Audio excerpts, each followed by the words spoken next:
नमस्कार विद्यार्थी मित्रांनो, तुमचं माझ्या या सक्सेस इन्स्पिरेशन मंत्रा यूट्यूब चॅनलवर स्वागत आहे।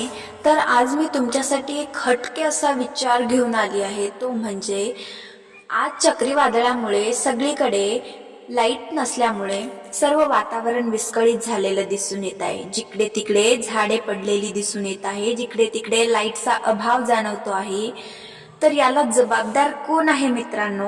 तर मला असं वाटतं की याला आपली जी सामान्य जनता आहे तीच जबाबदार आहे। कारण पर्यावरणाचा ऱ्हास हा माणसाच्याच हातून घडत आलेला आहे आणि या ऱ्हासामुळेच आपल्याला ह्या आपत्ती, हे झालेलं नुकसान पाहावयास मिळतो आहे। तर आज निसर्गाची किंवा निसर्गाचे आणि पर्यावरणाचं संरक्षण करणं ही आज काळाची गरज बनली आहे।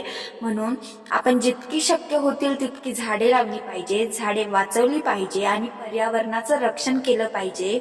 जर पर्यावरणाचं रक्षण करू तर ह्या हानी, नुकसान होणाऱ्यापासून आपण आपल्या स्वतःला वाचवू शकू आणि निसर्गाच्या संवर्धनाबरोबर आपण स्वतःचं देखील संरक्षण करू शकू। म्हणून विद्यार्थी मित्रांनो, या पावसाळ्यामध्ये तुम्ही नक्कीच एक झाड लावा असं मला वाटते। व्हिडिओ आवडला असेल तर लाईक करा, शेअर करायला विसरू नका। धन्यवाद।